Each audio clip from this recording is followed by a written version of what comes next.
exclusive? Like an interview with the keynote? All the better. Thanks for the heads up. Gotta go pick up Mom. I saluted again, but my limbs felt boneless and my smile wouldn't work. I'd emailed the main speaker at least 4 times to request a meeting, with less than stellar results.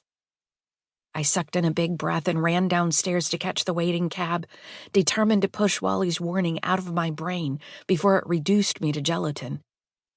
My mother's parental radar would pick up on the tiniest nick in my facade, and her worries would start seeping into my mind like water into cement sidewalk cracks.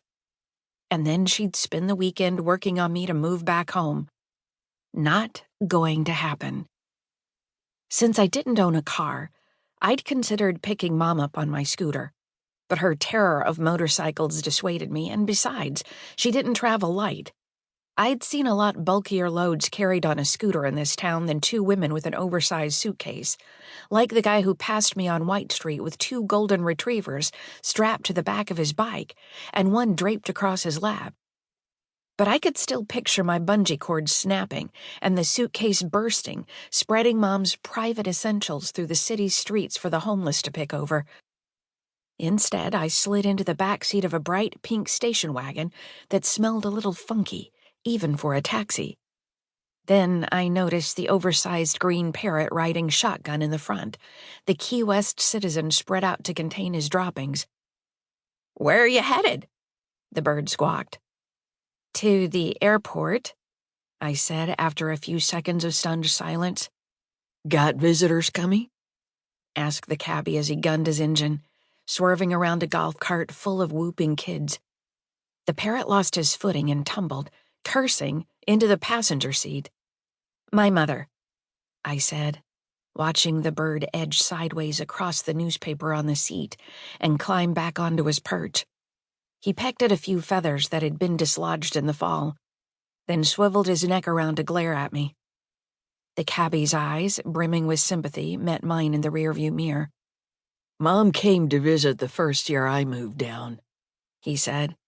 "Once she saw my apartment door off its hinges, leaning against the wall in the hallway next to all the empty beer bottles, she turned around and went back home." The taxi sped up Atlantic Boulevard, the road that hugs the outer edge of the island, lined with swaying palms and the bluest ocean on the whole East Coast. As we drove along parallel to the bike path, we passed the usual parade of outdoor enthusiasts. 2 well-tanned rollerbladers in bikinis, a man being pulled on his bike by a large black dog, sunbathers crowding the ice cream and hot dog trucks parked alongside the road.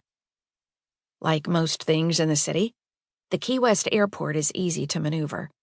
The taxi driver let me out and pointed to the small parking lot where he and his parent would be waiting.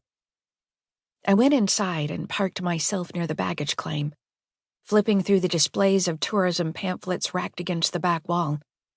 Minutes later, the puddle jumper from Miami skidded to a halt, and the passengers poured out and filed across the tarmac, their boots and wool jackets contrasting with the short sleeves and flip-flops of the people waiting. Mom burst through the sliding glass doors, wearing enormous sunglasses and dragging a pink plaid bag.